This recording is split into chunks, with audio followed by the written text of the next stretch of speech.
kateremu se pridružuje danes večer tudi Rafaelova družba. Na naši sredi pozdravljam goste iz Ljubljane, Lenarta Rihar in pa Jasmino Rihar. Z velikim veseljem pozdravljam v naši sredi našo današnjo gostu, Heleno Jaklič, ki je napisala res odlično monografijo Slovenski begunci v taboriščih v Italiji 1945-1949. To je prva monografija, ki je posvečena tej tematiki. O taboriščih na Koroškem je bistveno več gradiva bilo objavljenega in raziskanega, o taboriščih v Italiji pa je to prva knjiga. Krstno je bila predstavljena pred nekaj meseci v Trstu. Knjiga je išla tudi s podporo knjižnice Dušana Černeta iz Trsta, ki je specializirana prav z domskim tiskim, pa seveda zamejski tisk. Knjiga je išla pri Inštitutu za novejšo zgodovino, mislim, da proti koncu lanskega leta. In je v bistvu predelana doktorska disertacija Helene Jaklič. Več o tem v pogovoru, ki ga bo vodil Renato Podbersič, oba sta doktorja, doktor Renato in doktor Helena.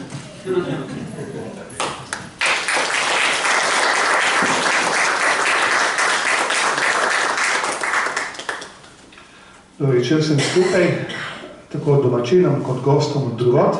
Hvala Eriki za lep uvod in mi je posebno veselje, da lahko v naši sredini pozdravim Novomeščanko, torej Dolenko, Heleno Jaklič, kolegico, s katero že nekaj let sodelujeva, se poznava, tako da se bova kartikala, ne Helena, tako se zmenila. Helena je zelo dejavna v svoji stroki, je zgodovinarka z dušo in srcem, sicer zaposlena kot višja uradnica na Ministrstvu za kulturo, kjer se ne ukvarja direktno s svojo stroko. Zraven jo boste najdli pa v celem nizu društev, organizacij, ki se ukvarjajo tako z zgodovino, kot tudi s slovenskim izseljenstvom, zdomstvom in tudi zamejstvom. Zelo dejavna je pri Rafaelovi družbi, drugače pa je Helena gospa, ki prihaja iz kočevarske družine. Ko ste verjetno videli napisano na vabilu, piše Helena Jaklič. Ampak ni č na koncu, je TSCH po nemško, ne? Č napisan v nemški varianti. Zdaj verjetno vas bo zanimalo, kaj pomeni biti potomec kočevarjev. Kdo so kočevarji? Ne bo zamerila, če jih umestimo v prostor in čas. To so bili prebivalci nemškega rodu, ki so živeli na obširnem ozemlju Dolenjske in 600 let, več kot 600 let so bivali s Slovenci, od sredine 14. stoletja do zime 1941-1942, ko so veliki večini, skoraj 90% optirali za Rajh, se preselili v Obsotelje in Obsavje, kjer so zasedli mesta izgnanih Slovencev, ki so bili pred tem izgnani v Srbijo, na Hrvaško in Bosno, in ob koncu druge svetovne vojne so se umaknili skupaj z nemškimi okupatorji. Nekatere so pobili, zmagovalci, nekateri so izginili, nekateri so pobegali. Tako da danes v Sloveniji imamo morda koliko še? 100? Ni 100, ne? Manj kot 100 kočevarjev. Izraz je kočevski Nemci, v resnici gre za kočevarje, torej prebivalce Kočevja in okolice, in Helena je pol kočevarka. Tako da za vso pravico lahko nosi nemško zveneči primek. Mimo grede, koliko vem, je poleg primka Gril Jaklič eden najbolj razširjenih kočevarskih primkov. Ker nimamo vsak dan v gosteh nekoga, ki je kočevarskega porekla. Verjamem, da ste za kočevarje slišali že v šoli, ali pravi mogoče v časopisju. Pred tem, ko se bova dotaknili na te izjemne knjige, spregovorila nekaj o kočevarjih na Slovenskem. Njen oče, Johannes Jaklič, je eden zadnjih ljudi, kočevarjev v Sloveniji, ki še govorijo staro nemški dialekt, kočevarščino. S svojimi brati in sestrami, oni so bili ena redkih družin, ki se niso preselili v Rajh, torej v Obsotelje in Obsavje, in so po vojni z velikimi težavami, šikanami ostali na slovenskem ozemlju. Torej, Helena, nekaj za uvod o Kočevarjih in tvojem kočevarskem poreklu. Ja, najprej dober večer, tudi v mojem imenu. Hvala Eriki za uvodno predstavitev. Vesela sem, da najprej da tu lahko spregovorim nekaj besed tako o Kočevarjih kot potem o usodi slovenskih beguncev v Italiji po drugi svetovni vojni. Glede Kočevarjev nekaj besed je povedal že Renato. To je res, ko se doma pogovarjamo, vedno znova ugotavljamo, da so Kočevarji pravzaprav plačali največjo ceno druge svetovne vojne v vsej Evropi, pač vsem evropskem prostoru, glede na to, da so po 600 letih res složnega sobivanja na slovenskem ozemlju izginili. Le še nekaj malega jih ostaja, tistih, ki govorijo kočevarščino, so preko 80 let stari, jezik izginja, UNESCO ga je uvrstil med najbolj ogrožene jezike na svetu. Sama žal kočevarščine ne znam, to se mi zdi ena taka velik manko. Ampak, ko sem jaz rasla gor, to je bil čas, ko smo bili še v Jugoslaviji, odnos do Nemcev, vsega, kar je bilo povezano z nemštvom, ni bilo pač je bilo zelo negativno, seveda obravnavano, in v to skupino so spadali tudi Kočevarji. Tako da, kar pomeni, da o tem se ni govorilo, se ni spregovorilo, zato tudi oče se ni odločil, da bi nas naučil kočevarščine, čeprav se je, tako kot je že omenil Renato, še danes se svojim sestrom, svojima bratoma pogovarja v kočevarščini.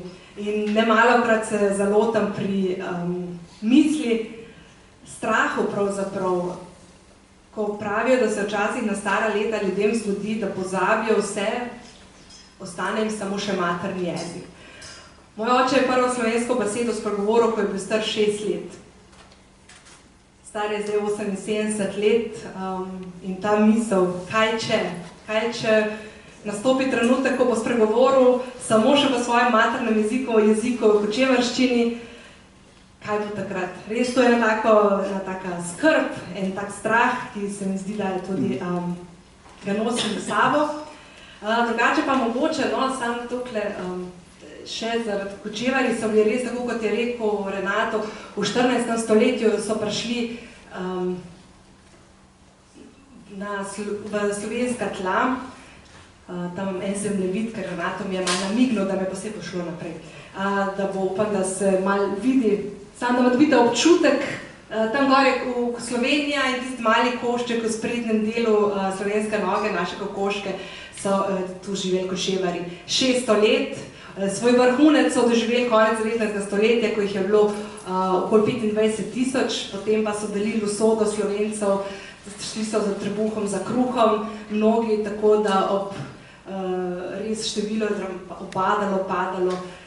In po prvi svetovni vojni to sobivanje, to prijazno sobivanje z sosedi nekje prekine. Nastane Jugoslavija in če so bili prej odprti, vsi so se pač vsak je živel na svoje življenje, zdaj nenadoma Kočevarji postanejo tujci na svojih domovih. Zakaj to omenjam? Ker samo v tem obdobju teh 20 let lahko razumemo odločitev večine Kočevarjev leta 1941 za izselitev. Namreč v teh 20 letih je prepovedana uporaba maternega jezika, večina Kočevarjev je izgubila službo, njihove domače rojstne kraje so preimenovali, se pravi so dobili slovenska imena.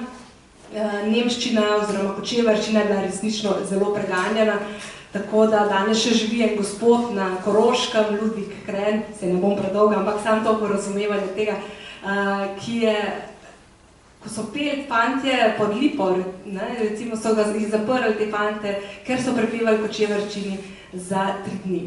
In veliko takih izkušenj je bilo, nenadoma so se res počutili tujci na svoji zemlji.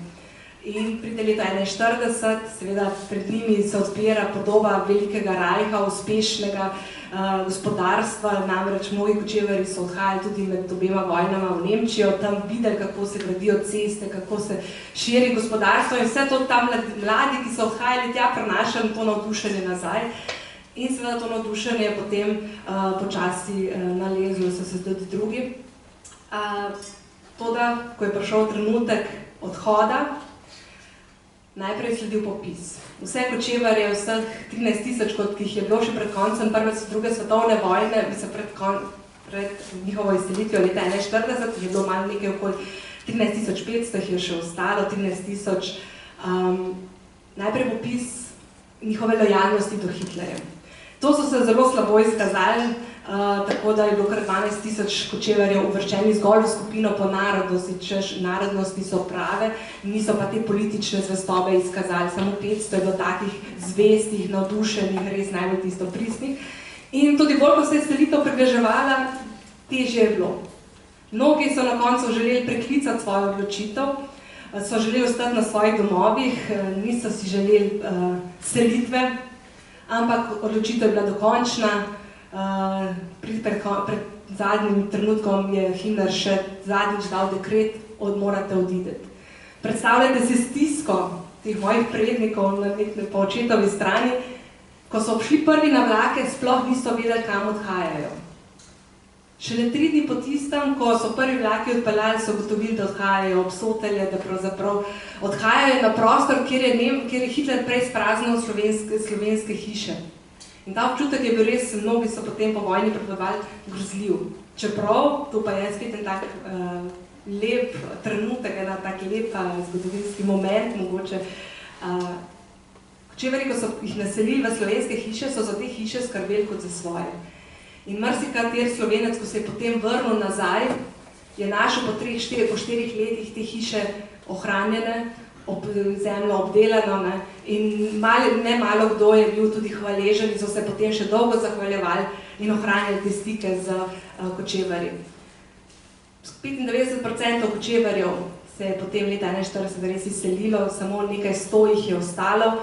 In še tisto, ki so ostali, so bili med drugo svetovno vojno potem deležni tudi še partizanskega nasilja.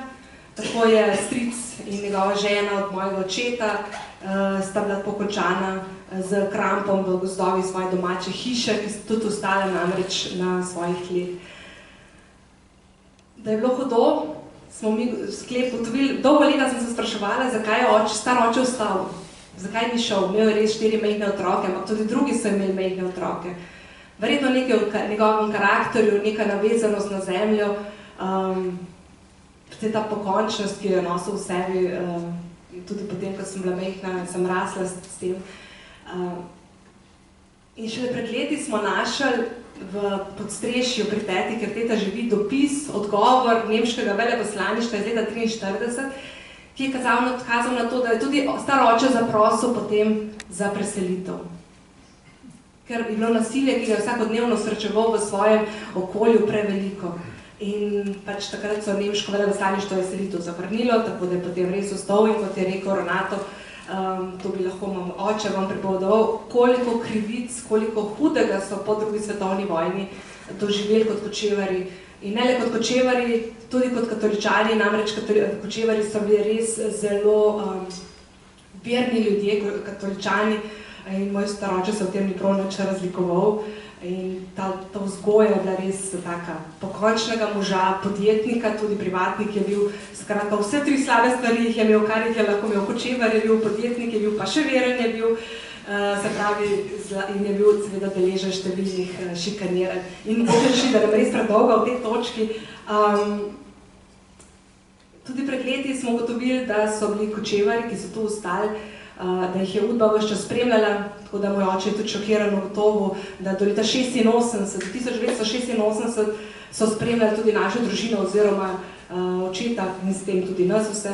In je strašno zanimivo brati te zapiske, ki so jih pač takrat pisali, o tem, kaj počne oče, kaj imamo mi doma, s kom se družimo, katere prisluškovanja in druge oblike nadzora je treba upeljati za to, da bodo ugotovili, kaj neki vse proti sovražni element. In med drugim tudi piše noter, ko je oče umrl, star oče umrl, je pisal oče obvestilo na Kočer Zeitung, to je časopis, ki se ga Kočevarji izdajali po drugi svetovni vojni, še danes izhaja. So v tem zaprti kuverti je pošiljal. no, ampak v tistem vestilu notri je bilo vse napisano črno na belem, kaj je pisal, se pravi, tudi to je bilo odprto, pogledano, če se napredolgo. Ne, nimamo vsak dan priložnost poslušati nekoga, ki nam iz prve roke pove nekaj o Kočevarjih in verjamem, da spoštovane poslušalke in poslušalci tega ne bojo zamerili. Mogoče preko greva na knjigo pa res še eno osebno vprašanje. Tvoj priimek Jaklič. Izvedljiva, te nekako razložiti, ima slovansko obrazilo, ampak kakšen je to v izvorni nemški obliki tvoj priimek? Ja, izvorno je moj priimek Jakelj, Jakehl, se pravilno, izvorno napiše, ko so se pisali moji predniki. Potem je bila pa Kočevska neko krajše obdobje, tudi del pač pod vplivom hrvaških grofov in takrat so se odločili, so večina teh kočevarskih priimkov poslovanili in s tem je tudi Jakelj je postal Jaklič in tudi druge priimke, ki jih najdemo, postanejo pač slovanskega porekla. Zato. Je pa res, da je to zelo pogost priimek med Kočevarji, tako da leta 1941 na seznamu vseh preseljenih je 287 Jakličev, tako mogoče za zanimivost. In to niso vsi moji sorodniki. In potem mogoče tukaj imam samo še par slikic, to pa sem želela pokazati vam v kontekstu Kočevarjev še. 45. leta so bili izseljeni, so morali odideti, malo je že Renato nakazal, mnogi so se želeli vrniti nazaj, pa jim država ni pustila, tako da so se tudi Kočevarji, mnogi so kar nekaj je teh, ki so ostali v koncentracijska taborišča, bili odpeljani, Šterental oziroma Kidričevo in druga taborišča, tudi Teharje, tudi za njimi izginila vsaka sled, tako da so potem res marsikdo, Mitja Ferenc, ki se je s to problematiko veliko ukvarjal, je povedal, da so mnogi končali na Šentjernerskem polju, Kočevarji, glede na to, da so se hoteli vrniti nazaj. Tako da so res potem ni bilo druge potrebno, so se odločili in morali za njimi. Tlele pa res nekaj slikic sem hvala pokazati, kako spomin na nje popolnoma izginil. Če je to bila ena vas, Topli vrh, pred drugo svetovno vojno, sedaj stoji samo še cerkvice, zvoniki cerkve. Potem tukaj imamo tudi Komarna vas, to so dve, pa še ena bolj imam sliko kočevarske vasi v bližini domačije mojega očeta. Skratka, ostal je samo še travnik, drevesa in nič več drugega. To je to, kar je ostalo. In mogoče še to, čisto zakaj res, v šoli se mi v Kočevarjih nismo učili. O tem tudi na fakulteti nisem nič slišala, o tej temi se ni pa govorilo. Imela sem samo to srečo, da sem imela zelo vedevnega profesorja v srednji šoli, ki je 1 uro namenil Kočevarjem, ravno zaradi tega, ker je rekel, sošolci v razredu imate Kočevarko in prav je, da nekaj o tem tudi veste. Tako da tam sem bila mu res hvaležna, ker takrat sem že nosila priimek Jaklič SCH. In mogoče še to, ta kredit. Kdaj ste ga dobili nazaj priimek? Ja, priimek smo dobili nazaj leta 91 oziroma 92. Oče, Johannes Hans Jaklič SCH, je namreč nekega lepega dne v času Jugoslavije v 60-ih letih dobil osebno izkaznico, kjer je zvedel, da je postal iz Johannesa Hansa Jaklič SCH-ja, da je postal Ivan Jaklič. Tako da tebi nič, meni nič, nenadoma Jaklič, Ivan. In ta priimek in to ime je nosil potem do leta 91 in tudi mi smo se rodili s tem priimkom. In leta 91, ko je Slovenija postala samostojna, so z upravne enote, to pa je treba priznati, upravne enote poslali dopis in sprašvali, ali želite, kateri priimek želite ohraniti. In naš oče ima samo odgovoril, jaz nikoli nisem spreminjal svojega priimka, tako da so potem tudi na upravni enoti res vsem spremenili nazaj v priimek, za katerega smo vsi vedno vedeli, da smo ga nosili. Hvala, Helena, za to precej osebno pričevanje, poučitev za problematiko Kočevarjev. Verjamem, da po današnjem večeru, vsaj tem uradnem delu, boš na razpolago, da ne boš tako odki delal v Ljubljano in boš mogoče tisti kizer ima še kaj povedala o samih Kočevarjih. Pa prej vidite zdaj na knjigo, zaradi katere smo ljudi povabili na predstavitev. Gre za drugo predstavitev te knjige, te dobre, zajetne knjige. Prva je bila v Trstu, tudi dobro obiskana. Pravzaprav je Gorica naravno okolje, Trst in Gorica sta naravno okolje za predstavitev te knjige. Knjiga je na skoraj 500 straneh, skozi katero se bova sprehodila. Knjige, ki je nastajala kar nekaj časa, pravzaprav je to neke vrste del, izsek oziroma predelava tvoje doktorske dizertacije, s katero si doktorirala pred nekaj leti na Filozofski fakulteti v Ljubljani. Doktorirala si na drugo temo, oziroma tematika tvojega doktorata je bila slovensko begunsko šolstvo v taboriščih v Avstriji in Italiji. Torej, ta knjiga zajema samo delček tvojega doktorata, del tvojega doktorata. Kot je že uvodoma Erika povedala, dejansko je bilo slovenskim beguncem v Avstriji res posvečenih več študij, več monografij, tudi nazadnje več pričevanj. Zdaj pa stopa pred bralca knjiga, ki je nastajala precej časa, nastajala je v široki paleti uporabe zgodovinskih virov različnih ustvarjalcev. Torej, poleg širokega gradiva, ki si ga uporablja iz privatnih arhivov, predvsem iz Argentine, kajti marsikdo, ki je bil v teh italijanskih taboriščih, je potem končal v Argentini. Potem zelo bogata nabirka arhiva iz slovenskih arhivov. Ampak dodana vrednost tvojega dela, tvojih raziskav, je vendarle uporaba arhiva Organizacije Združenih narodov oziroma UNRE. UNRE je bila organizacija, ki je skrbela za begunce v okviru Organizacije Združenih narodov. Tako je po drugi svetovni vojni. Mislim, da je ta 44 ustanovljena. Arhiv se nahaja v New Yorku in tukaj se spet vračava k Kočevarjem. Koliko si mi enkrat v privatnem pogovoru povedala, si izkoristila tvoje kočevarske povezave. V Kočevarjev je veliko emigriralo že pred Prvo svetovno vojno v New York, v Ameriko, na splošno, in si potem bivala pri njih in raziskovala mukotrpno, to so tukaj neurejeni arhivi, nihče do zdaj jih ni uporabljal, in pripravila gradivo za to knjigo. Knjiga je obsežna, lepo se bere, uporablja se tudi nekaj zanimivih slik iz privatnih arhivov, ki po moje dodatno osvetljujejo to tematiko, ampak najin pogovor o knjigi bomo začela drugje. Zakaj se potomka Kočevarjev, Dolenka, odloči, da bo raziskovala slovensko begunsko problematiko, šolstvo in tudi življenje v Avstriji in v tem primeru v Italiji? Odkot ta navdih? Dobro vprašanje, na katerega jaz v resnici si odgovarjam šele v zadnjih, bi rekla, letih, 2-3 letih. Ko sem se odločila za, to je res že kar nekaj let je trajalo, da sem sploh prišla do konca, ko sem se odločila, da vpišem doktorat iz teme slovenskega begunskega šolstva, se mi zdelo, da je to pač ena tema, o kateri nihče nič ne ve, da ne poznajo, da Slovenci ne poznamo slovensk, torej življenje. Vsi, ki smo v Sloveniji, smo pripričani ljudje, ki so maja 45 odšli, so prišli morda še v Trin, to smo se nekako še vedlo, potem so šli po Argentino. Potem, ko sem pa spoznavala argentinske variante, Slovence iz Argentine, sem pa ugotovila, da pravzaprav ni tako, da je med tem njihovim odhodom v Argentino in pa druge države sveta minilo kar nekaj let, 3-4 leta, in da v tem času niso sedeli križem rok, ampak so pravzaprav spisali res izjemno zgodbo. Tako, ki je v slovenskem prostoru nimamo, mislim, v evropskem prostoru je pač ni pa, po drugi svetovni vojni je resnično ni par.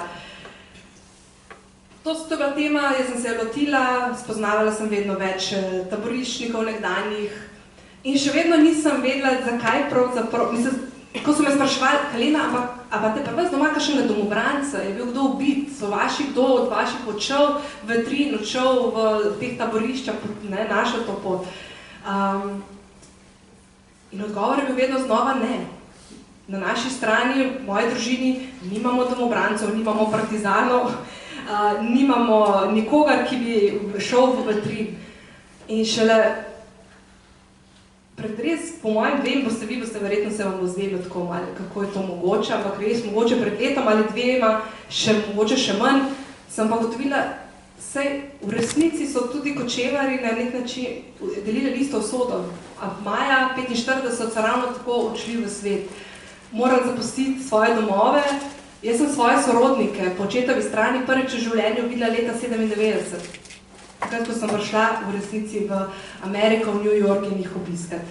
In potem sem nekako razumela, da očitno nekje podzavesti, če je bilo o kočevarjih veliko vendarle napisano v zadnjih 20 letih, Mitja Ferenc je tle naredil res izjemno delo, odprl prepoznavnost kočevarjev, pa se mi na nek način zdelo, da očitno se nekje globoko v sebi zdelo, da je prav nujno, da moja dolžnost pravzaprav do našega naroda, in do teh ljudi, ki so maja 1945 prišli v taborišča, da to zgodbo napišem, jo raziščem, jo pokažem, jo predstavim in jo približam predvsem matični domovini, ki v resnici o tem kaj dosti ne ve.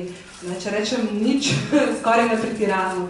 Šele v zadnjih letih, recimo z razstavo, ki jo ima Rafaelova družba, recimo, ko grejo razstavo fotografij po drugi taboriščnika Marjana Kočevarja, to je bila sicer Kočevarja, ki je živel na koroških taboriščih, ta razstava potuje po Sloveniji in tam vidim, kako ljudje počasi spregovorijo o tem. Jaz si tudi moji so bili, tudi naši so bili, prišli so nazaj, so tam. Skratka, to je temo, v kateri se, ravno tako kot so Kočevarji bili 40 let zamočani, so bila zamočana ta zgodba. Tako da po mojem tu noter vidim nekje podzvestno. Hvala za ta upeljalni odgovor. Deva postaviti prostor in čas tvojo knjigo. Torej, govoriva o zadnjih dneh druge svetovne vojne, tukaj na Primorskem že konec aprila, ko se masa ljudi, predvsem proti komunistov, tako Hrvatov, Srbov, kot tudi Slovencev, umika preko Soče in pristane v zavezniških rokah. Druga zgodba gre slovenske begunce, ki zapustijo osrednjo Slovenijo in preko Gorenjske, preko Ljubelja in drugih poti pridejo na Vetrinjsko polje. Teh ljudi je bilo več kot 20 000. S tem, da 12 000, predvsem vojakov proti komunistov, je bilo vrnjenih, velika večina tudi potem pobitih. Ampak tvoja zgodba je, recimo temu, vesela zgodba, srečna zgodba ali zgodba s srečnim koncem.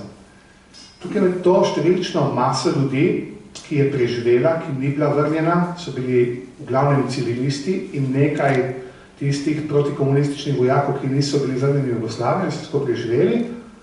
Na Koroškem stanovijo taborišča svoja, od Pegenca do Špitala in tako naprej. To si obdelala v knjigi in tudi iz druge literature poznamo.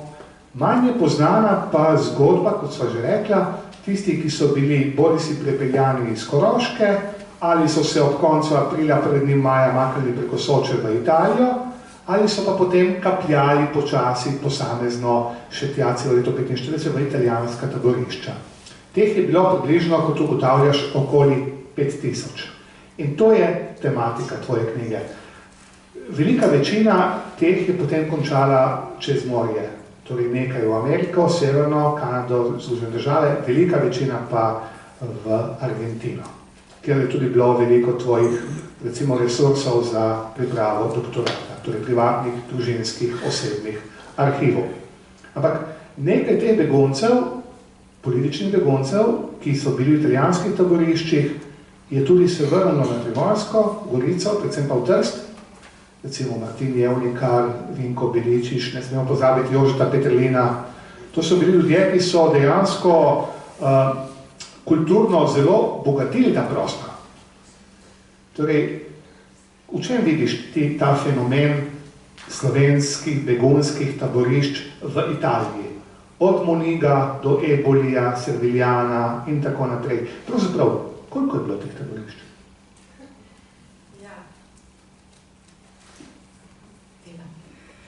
Mogoče bi se najprej malo ustavila pri sploh prednjega taborišča število, mogoče sploh v število beguncev, ki so prišli v Italijo. Namreč to je tako zelo zagonetna stvar, Če na Koroškem zelo natančno vemo število, koliko Slovencev je ostalo na Koroškem, koliko Slovencev je bilo potem v teh taboriščih v Špitalu, v Begecu, Ljencu pa Želido nad Glino, skratka teh 4 taboriščih, pa je zelo, zelo težko ugotoviti, koliko je bilo dejansko število Slovencev, ki so se maja 45 oziroma nekateri že aprila, kot si omenil, umaknili v Italijo. Zakaj? Res številka 4, med 4 in 5 tisoč. In zakaj je to bilo tako zelo težko? Na Koroškem so Slovence v vseh taboriščih prvič vodili kot Slovence. Ne kot Jugoslovane, ampak po narodnosti so jih vodili. In potem Hrvate, skratka Srbe, vse so imeli preštete po narodnosti.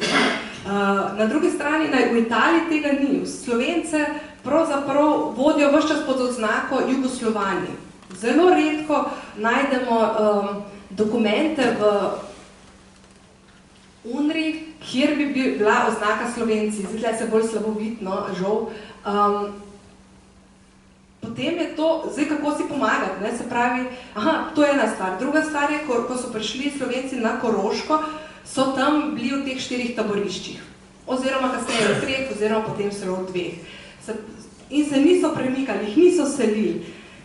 Medtem ko čisto drugačna usoda je pa slovenskih beguncev v Italiji.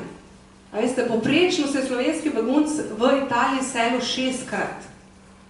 In to je bilo tako, taka zmeda, zdaj, če bi vam hotela to malo nazorno prikazati, se boste zgubili, ne gre drugače.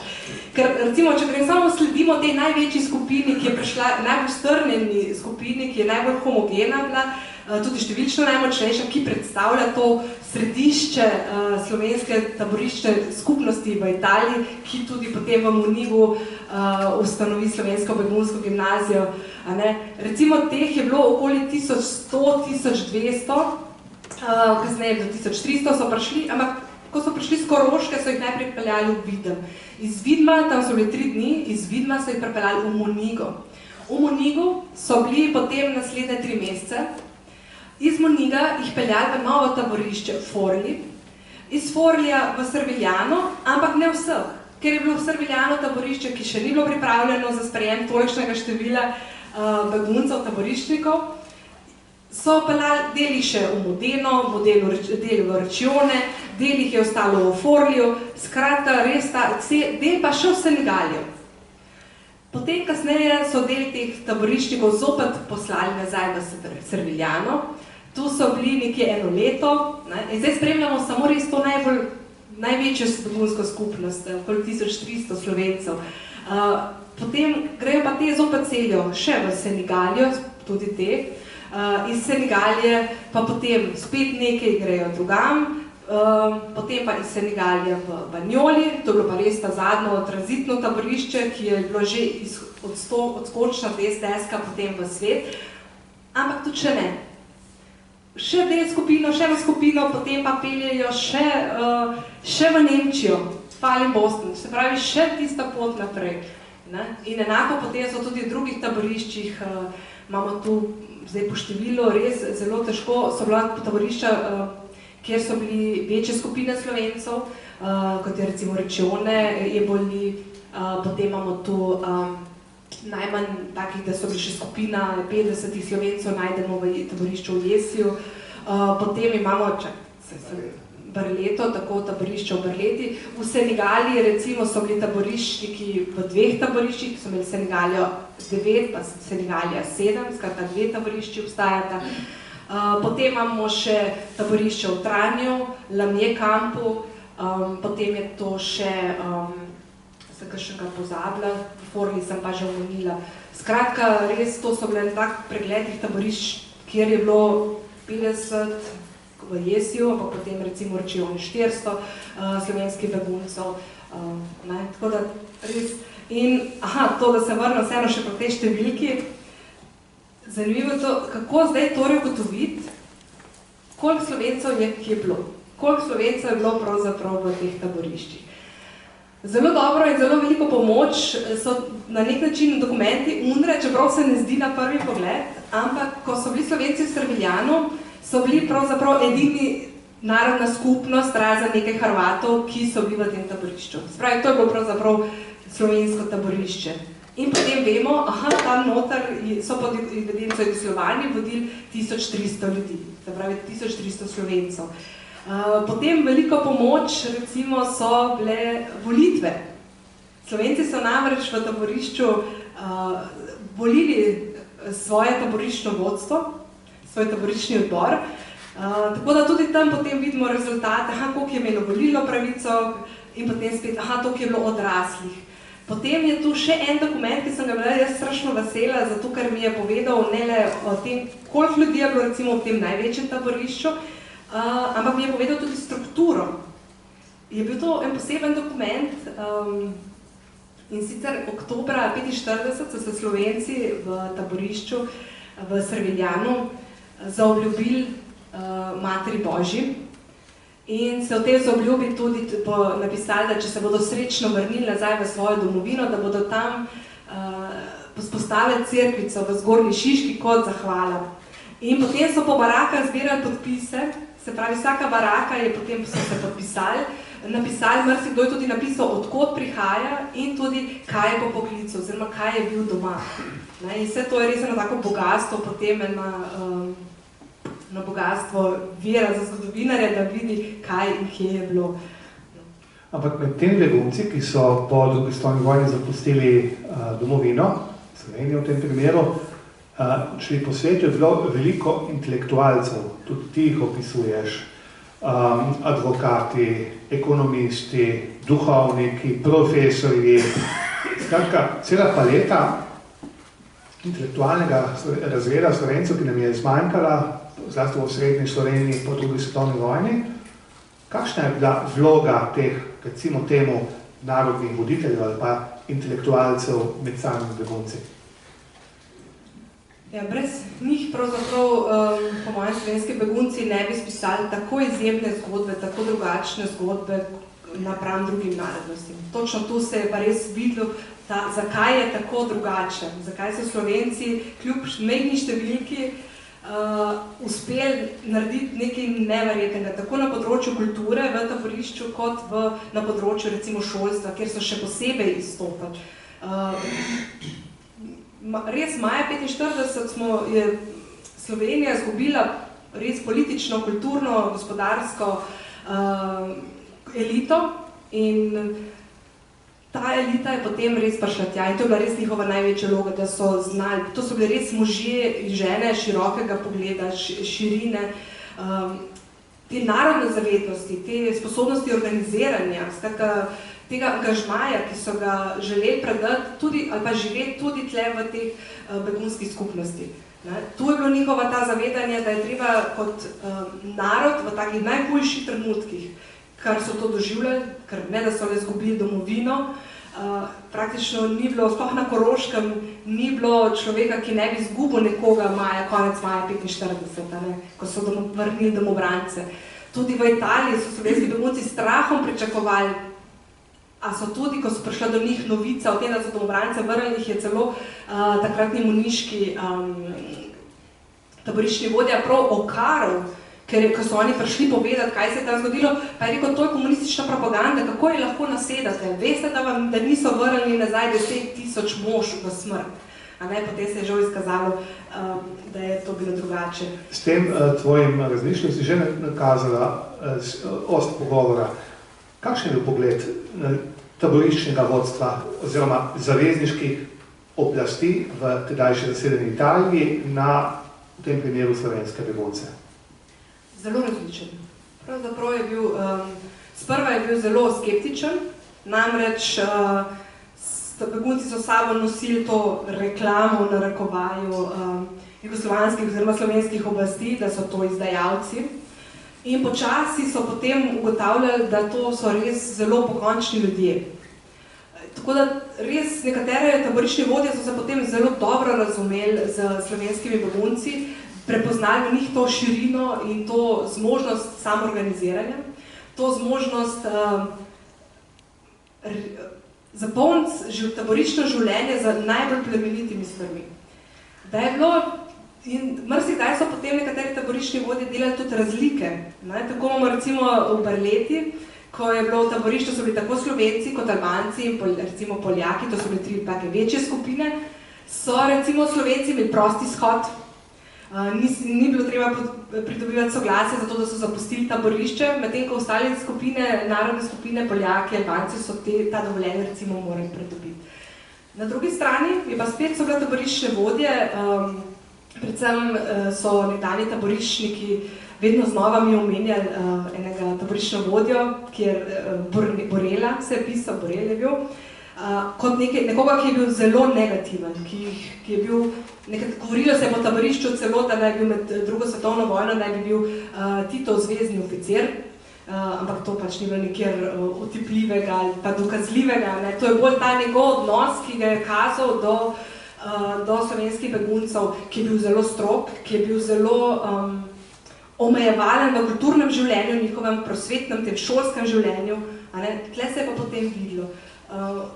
Čeprav na drugi strani pa spet ta isti taboriščni vodja, ki se je izkazal kot zelo slab, ki je bil res tak, na nek način bi rekli, nastrojen proti Slovencem, in so to videli v neki njegovi prokomunistični usmerjenosti, ampak prav ta isti taboriščni vodja pa se je potem izkazal v Banjolju, v tem prehodnem taborišču, ko je bil tam, tja prišli tudi Slovenci, in ko je izvedel, da želijo jugoslovanske oblasti najti najvidnejše predstavnike, ki so tvorili jedro slovenskih beguncev, tem vodstveno jedro, da jih želijo dobiti in jih vrniti nazaj v Jugoslavijo, jim je praktično v 24 urah zrihtal osebne dokumente pod narejenimi imeni in jih omogočil, da so se skrcali na ladjo v Argentino. Tako da to je res zelo se spreminjal ta odnos. Tako kot se je v bistvu, ne samo taboriščni vodje, da so bili odvisno njihove osebne izkušnje, njihovega pogleda, njihovega povezanosti z recimo jugoslovanskimi oblastmi, se je tudi spreminjal bil zelo različen odnos do slovenskih beguncev v Italiji, glede na to, kje so bili. Tudi domačino, tudi lokalno prebivalstvo je zelo različno sprejemalo slovenske begunce. Tako recimo v Sraviljanu so bili zelo naklonjeni, dobro so se begunci tam počutili.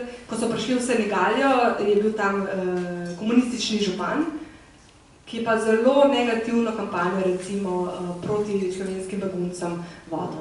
Tako zelo različnimi stvarmi so se soočali.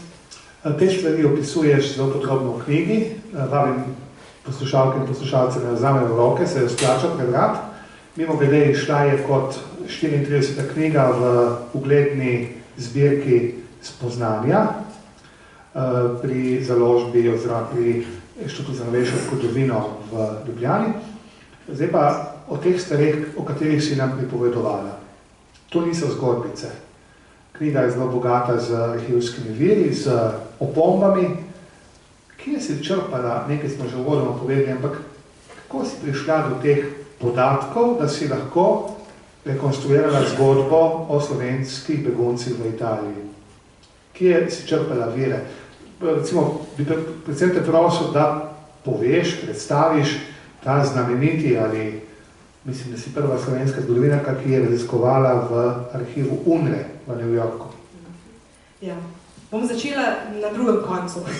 Vprašanje pa, ker res, jaz sem se zelo namatrala, da sem prišla do gradiva. Namreč, ko sem se lotila te teme, sem na svetu prepričana, da bo to enostavna naloga, da šla bom v arhiv Republike Slovenije, ker vedela sem, da so taborišča tudi v Italiji in Avstriji nadebudno spremljali, tedensko pošiljali poročila o tem, kaj se v njih dogaja. Sem rekla, super, jaz ga najprej tja, v arhiv, potegne gradivo ven, bom skoraj da ne rečem, prepisala, kar piše, skratka prebrala, raziskala, kaj tam piše, potem bom pa na to podobo, ki jo je imel pač takratna oblast, komunistična v Sloveniji, pa poiskala potem seveda tudi zgodbo, kako je bilo to recimo strani UNRE, kako je bilo to strani, ampak UNRE takrat še niti nisem imela v mislih. No, namreč, kaj se je zgodilo, prišla sem v arhiv Republike Slovenije in ugotovila, da tam ni ničesar. Tudi to gradivo, tako kot mnoge drugo povojno, je bilo le konec 89 let uničeno. Tako da v arhivu Republike Slovenije so mi našli eno takole mapco, ki je pisala o taborišču v Senegaliji in pa v taborišču o Aosti.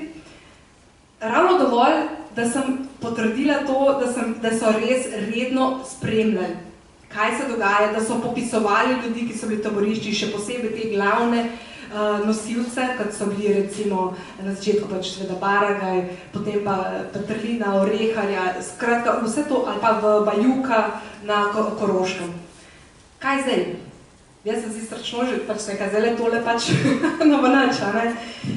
Šla sem pogledati tudi druge arhive, recimo v Zgodovinski arhiv Ljubljana, tudi tam sem našla samo nekaj drobcev, med drugim navodilo, kako naj Slovenci v domovini pišejo svojcem v taborišča in jim napišejo pismo, kako se imajo dobro v Sloveniji, kot neka reklama, spodbuda za to, da se bodo ti vrnili nazaj. Ni bilo druge, treba je bilo torej najprej, seveda prva pot je bila v Argentino, med slovenske begunce, nekdanje taboriščnike. Tam moram reči, da sem bila tudi zelo vesela, to je še ena stvar, česar recimo ni v našem prostoru, arhiv Zedinjene Slovenije. Slovenci so bili neverjetni tudi o tem, kako so v maja, ko so 48-49 odhajali na pot, vsak s svojim kovčkom, in namesto, da bi v ta kovček si jaz predstavljala, ko bi pakirala, da bi vzela recimo za oblečt neke nujne stvari, so na te kovčke pravzaprav shranjevali arhive, to gradivo, ki je nastajalo v taboriščih. In to arhivsko gradivo hrani potem ta Zedinjena Slovenija in seveda tudi ljudje po domovih imajo veliko gradiva še zbranega. Tako da to je bila potem prva taka stvar, kjer sem našla zelo bogat šolski arhiv iz taborišč v Italiji, iz Senegalije. Izkazalo se je, da so tudi iz drugih manjših taborišč, kjer so bili Slovenci, Rečevne, Eboli, pisali dokaj redna poročila, recimo o šolstvu Narodnemu odboru Rim, to so bile take dragocene stvari. In pa tam v arhivu Zedinjene Slovenije so imeli tudi časopis Zedinjena Slovenija.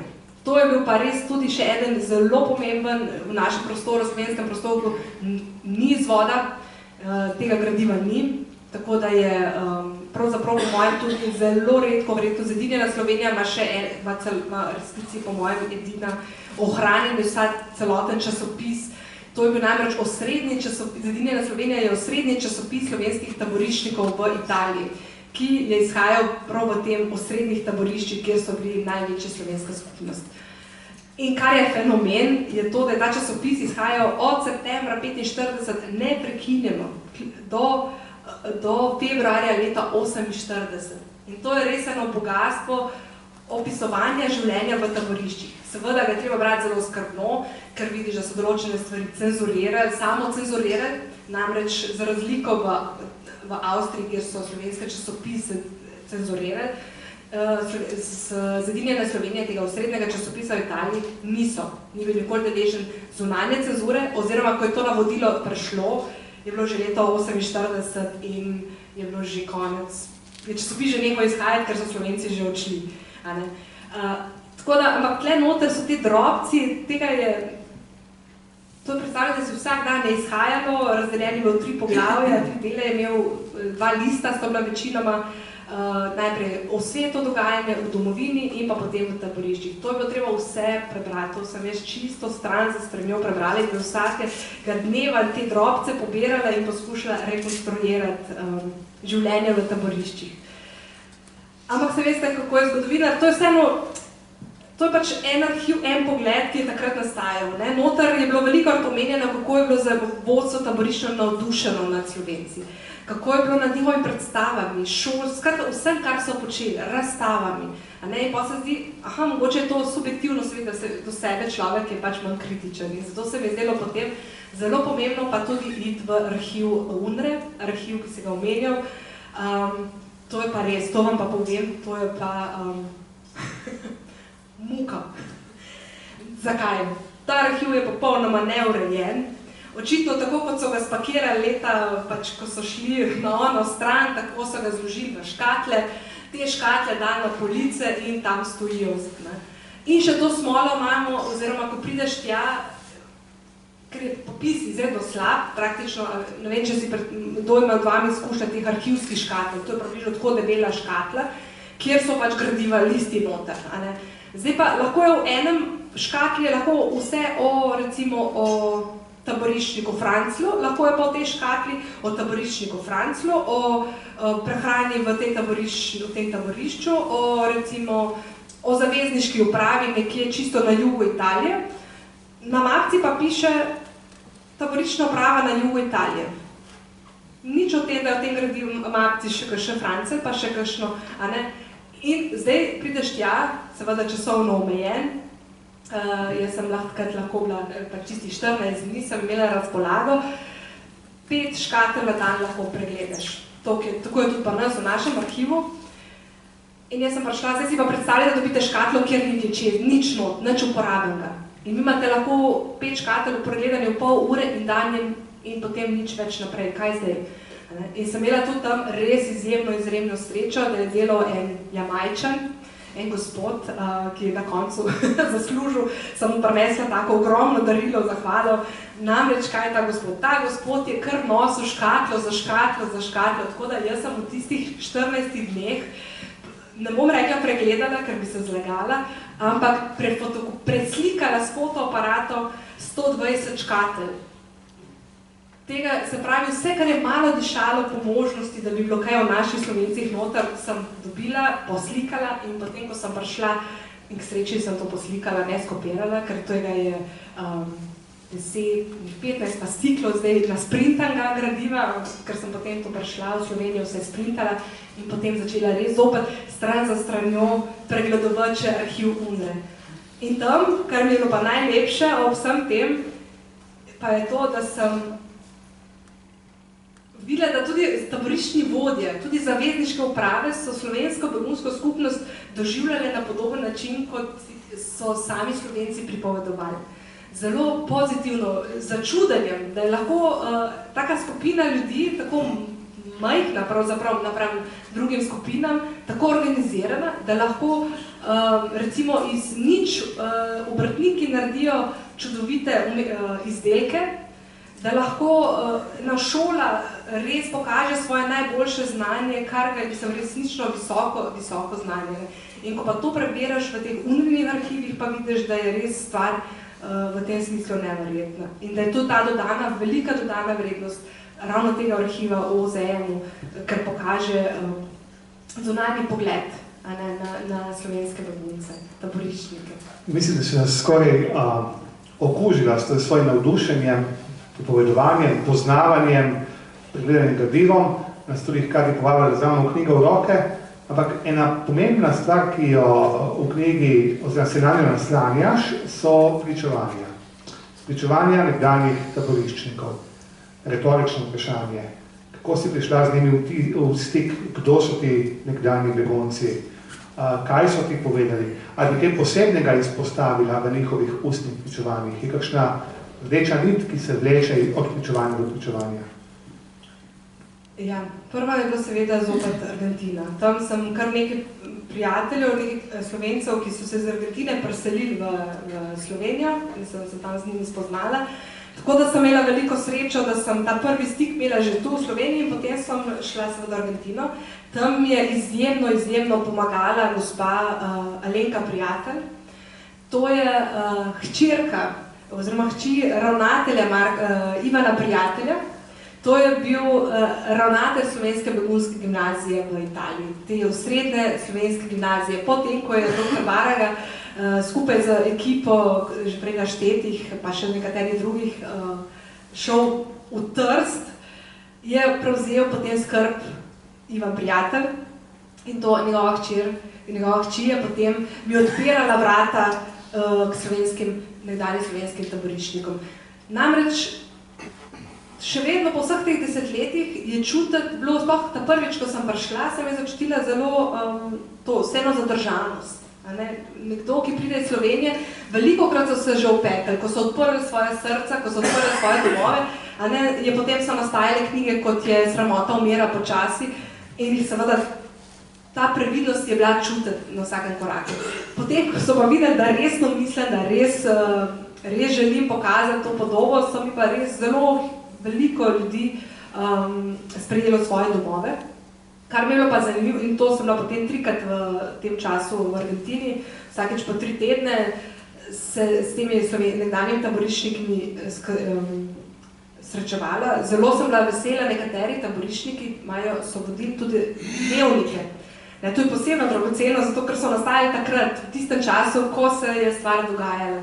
In so mi te dnevnike tudi zaupali, pokazali, tako da sem lahko začutila ta utrip takratnega časa. Zelo sem bila recimo hvaležna za pisma, ki so mi jih pokazali oziroma sem jih lahko skopirala med domobrancem iz Vetrinja, ki je preživel. Namreč takrat, ko bi moral biti vrnen, je zelo hudo zbolel in ga kolegi, ker je bil namenjen za ta zadnji dan, na zadnji transport, ga njegovi prijatelji niso hoteli priti iskat, so rekli, ne, ostal boš tu, ne boš z nami. S tem mu rešil življenje. On pa je imel svojo zaročenko v taborišču v Italiji, v Munigu. In tudi ta pisma odkrivajo, kako prvič ti povedo, da je pošta zelo hitro potovala, nemoteno. In tudi ta odnos, kako je to doživljanje takrat istega časa. Kar pa mi je bilo pa zanimivo, je bilo pa to, da se je v vseh teh desetletjih v Argentini med nekdanjimi taboriščniki, pa sploh v argentinski skupnosti, v tej slovenski skupnosti v Argentini, oblikoval nek kolektivni spomin. Kaj to pomeni? Ko sem prišla do nekdanjih taboriščnikov, je marsikdo, ali pa skoraj večina mi povedala iste stvari. Se pravi, iste zgodbe, iste dogodke, ki so ostale skupnosti v spominu. In potem počasi, ko sem dalj časa se z njimi pogovarjala, potem pa so prihajale tudi še tiste čisto osebne zgodbe, ki so jih potem delili z mano. To mi je bilo res zanimivo. In še kar mi je bilo zanimivo, ko sem se srečevala s temi nekdanjimi taboriščniki, so bili vedno najprej v ospredju taboriščniki s Koroške. Tako zelo težko ali pa počasi sem prišla do teh, ki so bili iz Italije. Nekako tudi tam so se izgubili. Ali pa ne, da so se izgubili, ker so bili tu seveda aktivni člani slovenske skupnosti v Argentini, ampak tudi tam so bili ta spomin na njihovo taboriščno življenje bilo močnejše na življenje na Koroškem. Tu se res pozna, da je ta strnitev teh taborišč v Koroškem, da so bolj bivali skupaj, da jih niso toliko selili, da je pač tudi to vplivalo. Tako da jaz sem bila res zelo hvaležna, je pa tako, vsako leto, ko sem se vračala nazaj, jih je manj živih. Tako da jaz sem potem prišla tam vsakič znova težila, dajte povedati, dajte napisati, dajte pogledati arhiv, ki ga imate doma, naj ne gre v pozab, naj ne gre v smeti, naj ne gre, prinesite ga, lahko ga date meni, jaz bom strašno vesela, samo da ne gre v nič. Tako da, potem sem pa iskala seveda tudi še drugod, tudi recimo navezala sem stike tudi z Cirilom Rozmanom, ki je bil tudi begunec, taboriščnik v Italiji, slovensko begunsko gimnazijo v Italiji, v Munigu je obiskoval, potem pa kasneje dobil štipendijo in šel v Španijo, kjer je pač danes, seveda gospod že visoko letih, ampak svojih aktivna leta je bil izredno priznan zdravnik, recimo, za rakava bolezni. Potem še tudi teh posameznikov, ki so jih iskala potem v Ameriki, tudi tam poiskala ta pričevanja. Tako da počasi so se potem nabirale zgodbe in gradivo. Sestavljaš si imenitno zgodbo, ki kaže ta slovensko željo preživetja beguncev, ki so bežali v tujino in tam si uredili življenje, prebrskala še njihove arhive, sestavlja si knjigo, ampak če se vrneva zdaj proti koncu, bo rekel, dava spoštovani poslušalkam in poslušalcem še možnost, da kaj vprašajo. Veliko stvari si povedala, ampak nisi pa povedala še eksplicitno, kaj so begunci v teh številnih italijanskih taboriščih delali. Kako je potekal, kako si poskušala rekonstruirati njihov vsakdan? Prav resnično mi je bilo tam, ko sem že prej omenjala, malo imam težave tehnične, tale star bi se morala vrteti, jaz imam gledala kar nekaj fotografij, ki so iz taborišč, in ne vem, zakaj se ne vrti, da bi, čakajte, sam da vštimam za tukaj. Ne, se tle ne moram. Škoda, se boste mi oprostili za to tehnično pauzico. Ampak res, da vidite, no, tega fotografije, To so v glavnem iz privatnih arhivov, ne? To je v bistvu to so še ena, no, kaj je zdaj? Se opravičujem, jaz upam, da ste preveč hudi, da se s tem zdaj ukvarjam, ampak res bi rada, da jih vidite, no, te fotografije. To je, tako le, če bomo, tle ne bo pa šlo. Zdaj pa naj se vrti. Ne bo samo šlo, bo samo se vrtelo. Malo boste še pogledali Kočevarja, ampak se bo zavrtelo naprej. To so fotografije, ki so nekaj tudi v tej knjigi. Gre za fotografije fotografa Lojzeta Erjavca. Jaz sem bila zelo vesela, bil je tudi sam, ne pride, gre naprej, ne, če to zapremakno ne bo šlo, bo šlo samo. Moralo biti, tako da držim pasti. Se bo fajn, na 20 sekund vam naštimam, tako da nisem hodila, da imate preveč animacije zadaj, pa me začne poslušati. Skratka, no, da se vrnem recimo tem fotografijam, ki boste upam bolj uspeli videti. Gre za fotografije tako imenovega že omenjenega Lojzeta Erjavca. To je bila tudi ena od teh bogatih arhivov gradiva. Namreč gospod je bil sam taboriščnik, res ne bo nič, sam taboriščnik in je fotografiral. In potem so številne slike nastale, tam preko 1400 slik hranim sama in so izredno dragocene. Zakaj? Zato, ker iz taborišč, italijanskih taborišč, oziroma taborišč v Italiji, je zelo malo slik. Pravzaprav praktično nobene. Zelo malo. Recimo Borštnik je imel iz Ebolija, drugače pa so potem, tako da ja, tole bi se moralo vrteti. No in ta gospod je te slike naredil in so zelo povedne, nam govorijo zgodbo o tem, kakšno so bila taborišča, kakšno je bilo to življenje, tle vidite sneg, izgledajo, kot da so vsi zelo veselo igrajo, ampak te hiše, kateri so stanovali Slovenci v Cerveljanu, so bile lesene. In v zimskem času so temperature padle pod 0 stopinj. Predstavljajte si, da imate, tle še taka slika, ne? Predstavljajte si, da ste v zimi, nimate ogrevanih prostorov, nimate notranji gašperček malni, ki je za celo barako na razpolago. Skratka, zelo težkih razmerah so živeli. Tako da najprej bilo treba to urediti, najprej bilo treba vsaj okna zapreti, potem luknje zamašiti, prepih preprečiti. Tako da tole, res večinoma v teh osrednjih taboriščih, no vidite, to je recimo slika Pavla Borštnika, ki ga v moj čas v Mladiki tudi objavljal, ki ga sem malo pogolfala z dovoljenjem gospoda Jevnikarja in gospoda Borštnika, tako da to sem bila zelo hvaležna. Kako je potekalo življenje? Če se vrnem vprašanje, za te slike pa ne zvedle. Veste, taborišče je zelo hitro dan enak dnevu. 365 dni je lahko zelo težkih. Daleč si od doma, daleč si od svojih najbližjih, namreč v taborišče je marsikdaj šlo samo pol družine, samo otroci mogoče in so starši ostali doma, ali pa starši ostali doma, pa najmlajši otroci ostali doma. Skratka, in tam so si najprej seveda poskušali zapolniti ne le z delom, kdor je le lahko, je tam delal v taborišču. Prvič, nekaj dela je bilo obveznega. Tisti, ki so bili stari od 16 do 50 let, so mogli vsak dan nekaj svojega časa nameniti, nekaj svojega časa nameniti za oskrbovanje taborišča. Potem so ta svoj dan, kdor je dobil recimo zaposlitev v delavnicah, namreč Slovenci so odprli številne delavnice, od mizarske do krojaške, čevljarske, potem so imeli šivilstvo, celo frizerski salon je bil potem odprt, urar je imel svoje delo, je odprl urarnico, urarstvo. Skratka, tam so potem začeli te stvari delati. Obrtniki izdelovati, skrbeti za barake, številne izdelke izdelovati. Potem ti, ki so bili recimo, inteligenca, ki so bili profesori, so seveda morali ogromno časa nameniti pripravam na šolo. Namreč, ko so šli po svetu, nihče med njimi ni pričakoval, da se bo teh 14 dni razveklo v nekaj tednov, mesecev in let. Seveda zato samo niso imeli svojih vseh šolskih pripomočkov, ki bi jih potrebovali, niso imeli knjig, ni bilo učbenikov. Vse to je bilo treba, se pravi, zdaj v taborišču na novo napisati, se znajde, narediti neke skripte, da bi lahko dijakom in osnovnošolcem ponudili čim več te bogate vsebine. Vse to je seveda zaposlovalo v taboriščnike, potem postopno so začeli urejati tudi okolico taborišča,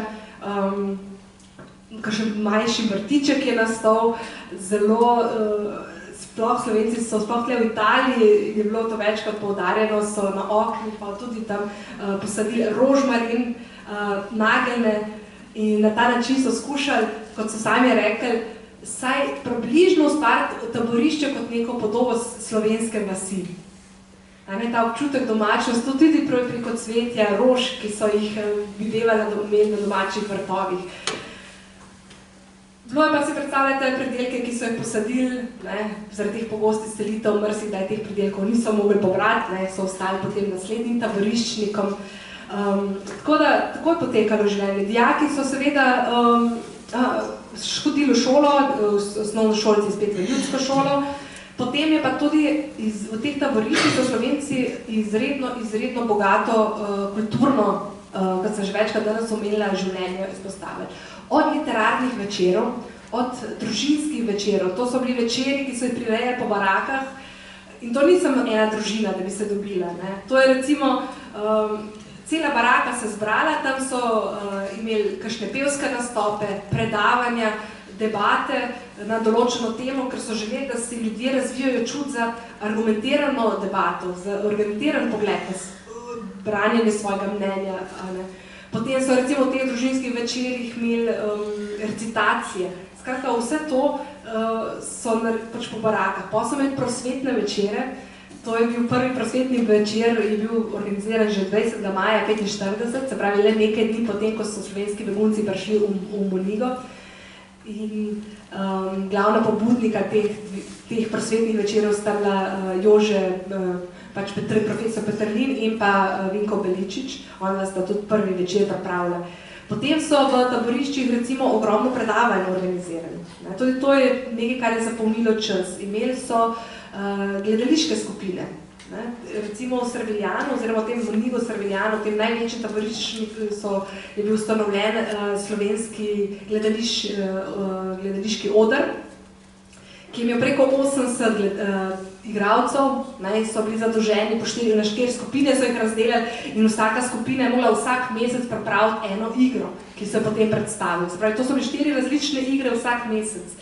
Ne le to, celotna skupina je morala pripraviti še potem tiste večje, kot je bil recimo Hamlet in podobne zahtevne igre. Potem so bili to pevski zbori, skratka, vse te dejavnosti, knjižnice, potem so recimo v taborišču, kar se meni zdi neverjetno, res nekaj tako posebnega, so Slovenci ustanovili taboriščni dobrodelni sklad, s katerim so želeli pomagati celotni slovenski taboriščni skupnosti. Ustanovili so svojo zadrugo, kjer so prodajali potem različne stvari. Skratka, zelo bogato razvejano, bi rekli, gospodarsko dejavnost, kulturno, šolsko, vse to je zapolnjevalo pravzaprav njihove dneve. In mogoče počrtano, vse to so delali ob zelo skromni hrani, mnogokrat so bili bolj lačni kot siti, to tudi treba vedeti, da to ni bilo, takrat je primanjkovalo hrane posod, taboriščniki so bili še toliko bolj na udaru, ker sami niso mogli, kot sem že prej rekla, predelati to, da bi lahko zadosili svojim potrebam in pa teh težkih razmerah, katere so živeli. Mislim, da smo te skoraj dovolj že mučili na tej predstavitvi. Vsega tudi ne smeš povedati, bojo prebrali, ampak vendarle še mogoče vprašanje, ki bi ga lahko postavili za uvod, pa mi da bo zaključila s tem. Naštela si cel kup taborišč na italijanskem, Apeninskem polotoku, ampak nisva še odgovorila na vprašanje, kako so zavezniške oblasti izbirale kraje, mesta za taborišča. Torej, kako so sploh taborišča nastala v Monigu, to je retorično vprašanje, Serveljanu, Barleti, Epolijo in tako naprej. Zakaj ravno tam? Ja, marsikatero teh taborišč je bilo že med vojno. Zaradi tega, ker je bila že vsa infrastruktura postavljena med vojno, je bilo to samo še nadaljevanje tega taboriščnega življenja. Ne? Tako da se je zgodilo kakšnemu od beguncev, da je recimo v Monigo prišel že drugič v svojem življenju. Enkrat v času Druge svetovne vojne kot koncentracijsko taborišče, italijansko koncentracijsko taborišče, potem se je pa zopet vračal tja kot povojni begunec. Ne? Tako da predvsem to so bila. Potem so pa nekatera taborišča so pa seveda ustanovila novo, to so pa predvsem pogledali, kje je lokacijsko primerno, se pravi, kje je dostopnost lažja, kje je možno postaviti taka taborišča. Je pa večina pa res bila že tudi odprej. Hvala, Helena. Dajva končati, pravzaprav prej končava še eno tako vprašanje je zanimivo. Kaj bi ti izpostavila, kaj je glavna odlika te knjige? Oziroma, zakaj bi bralce povabila, naj jo preberejo? Po tvoje. Ti si nam tako z navdušanjem pripovedovala, smo se poskušali uživeti v te ljudi, v to pokrajino, severne, srednje, južne Italije, kjer so bila ta taborišča, mraz, toplota, daleč od doma. Ampak po tvojem mnenju, knjige se pišejo zato, da bi se nekaj naučili, tako pravi naša modrost, glede zgodovinopisja. Torej, kaj bi ti izpostavila? Kaj je tisto, kar dodatnega prinaša ta knjiga? Ali kratko? Sem predolgo odgovarjala. Predgovor, to je pa res čisto preprost. Ne zato, ker sem jo jaz napisala, sploh ne zaradi tega, ampak v čem je glavni doprinos pravzaprav te knjige je to. V današnjih časih, ko mi velikokrat obupujemo, da se nič ne da, smo tako malo nesrečni, kaj bo Slovenijo, kaj bo z našim narodom, kaj bo s politiko, kako vse to gledamo, spremljamo svet okoli sebe. Potem pa vzamemo v roke zgodbo slovenskih beguncev, taboriščnikov, ki so sredi najhujših razmer, tako kot sem že rekla, ko so izgubili vse, domovino, družino, niso obupali. Ne le, da niso obupali, res so želeli pokazati tisto najžlahtnejše, kar naš slovenski narod premore. In to je pravzaprav iz vsake strani te knjige razvidno, pa ne, spet res ne hvalim sama sebe, ker nič od tega ni, to so spisali slovenski begunci. Tle mislim, da je res glavna sporočila, ko nam je najtežje, ko je meni najtežje, ko se mi zdi, da ne bo nikoli bolje, ali pa ko skušam obup, ali ko me pojemlje obup, takrat se je vsake znova spomnil naših beguncev, naših taboriščnikov in tega, kaj so naredili in kako so res Slovenci pokazali v res najbolj žlahtnem pomenu besede, najbolj kako so neverjetni. V tem je čar te zgodbe, ki je bil že skrajni čas, da je tudi spregovorila tako matični domovini, zamejstvo in izseljenstvo, če tako rečem. Spoštovane in spoštovani, to je bila dr. Helena Jaklič. Se ji lepo zahvaljujem za to zelo koncizno, strnjeno predstavitev svoje knjige. Vas še enkrat vabim, da vzamete v roke. Obljubil sem ji, da je ne bomo preveč mučili tukaj v Gorici, na drugi predstavitvi te knjige, ampak vendarle smo tukaj, da imamo še nekaj časa na razpolago, tako da beseda je vaša, če imam to še kaj za vprašati.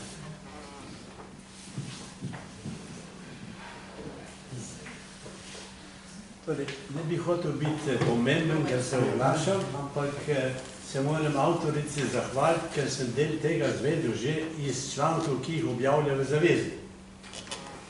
Tako da to je zelo zanimivo branje. Druga zadeva, kar se tiče pa Kočevarjev, je pa išla knjiga Jakliča, sem pozabil Johana kaj, ki je opisal vso to njihovo doživetje od Kolin in tako dalje, kako so bežali in tako naprej. Mislim, da ta avtor je celo pristal v Ameriki pri NASA ali pri Boeingih, ne vem, no, mislim, zelo zanimivo branje, no, samo toliko.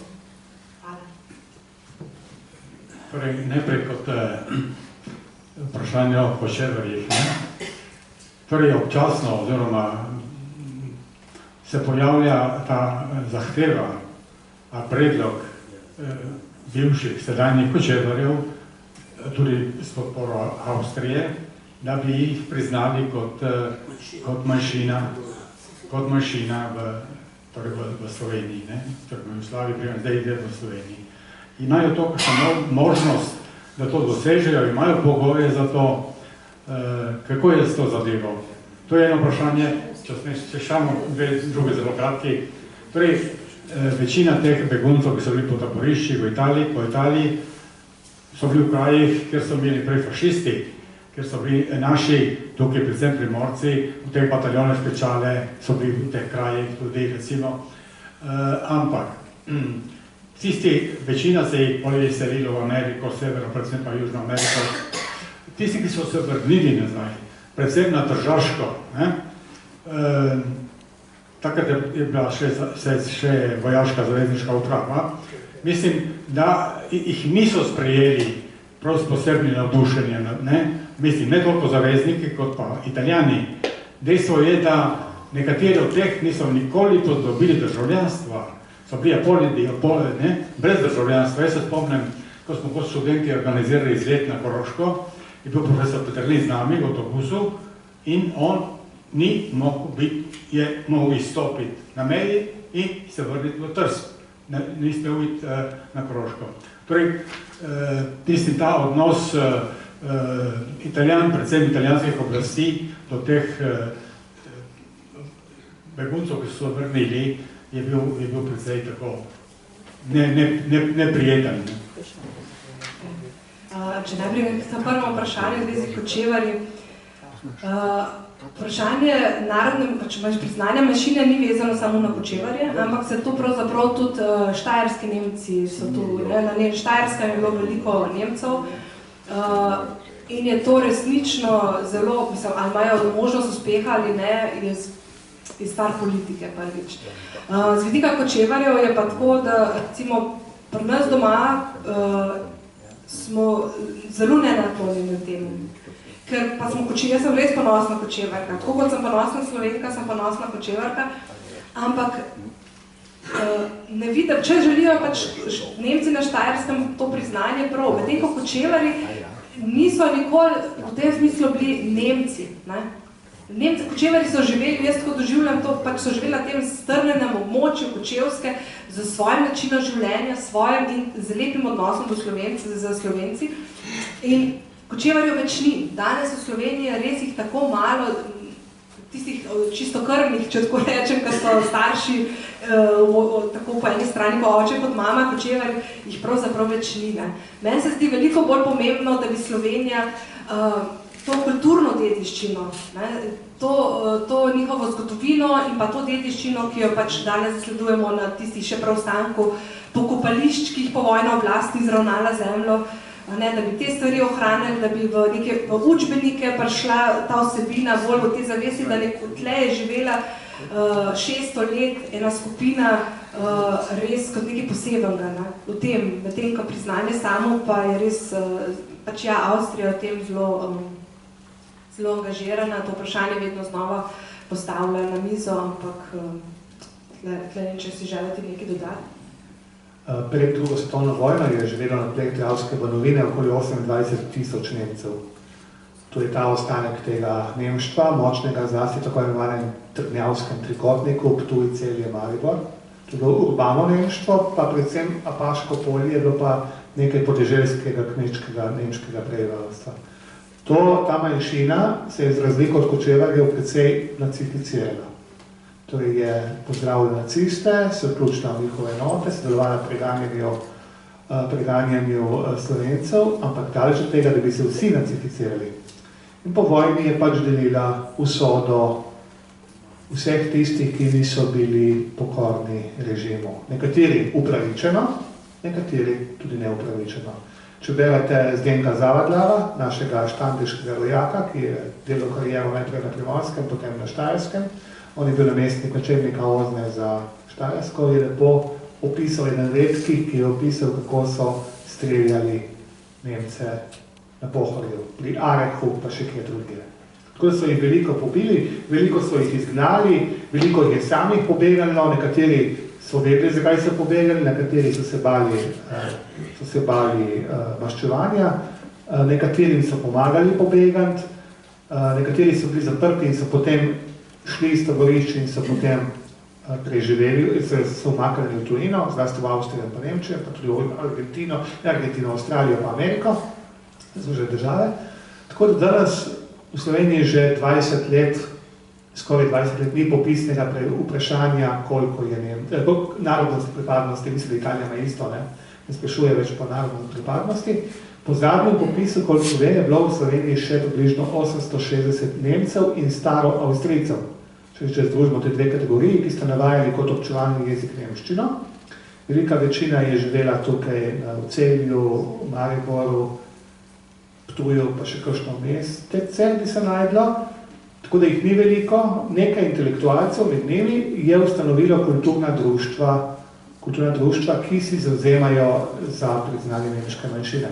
Dejstvo pa je, da tukaj kočevarji ne igrajo vloge. Prvič jih je, kot je Helena že povedala, je zelo, zelo malo. Po najbolj optimističnih pripovedih naj bi jih bilo še 120, ampak jaz mislim, da jih definitivno ni več 120 kočevarjev. Je pa tako, kot Slovenci, kot Judije, pravijo 2 Slovenca, 2 Juda, 3 stranke, tako tudi po kočevarjih. In koliko, ne vem, če bo Helena potrdila, mislim, da je trenutno 5 kočevarskih društev, kulturnih društev, ki delujejo na tleh Sloveniji. Pa ni več 100 kočevarjev v celi Sloveniji. In še to, velika večina jih živi v Ljubljani, ne? Zdaj, oziroma potomcev, razbiti so. Tudi intelektualcev nimajo, tako da je to skupnost, ki ima veliko, ki ima veliko pripadnikov v tujini. Njihov časopis izhaja na Koroškem, ne? Celovcu, Goče Zeitung, kočevarski časopis. Veliko jih je v New Yorku. V New Yorku se cele četrti, v tem bi lahko Helena odprla novo debato, ampak Elka jo bomo kdaj drugič povabili, da nam bo spregovorila samo o kočevarskih Nemcih. O kočevarjih. Ja, tako da tle res je, to se strinjam. Mogoče še za tem kočevarje, potem ta del zaključam.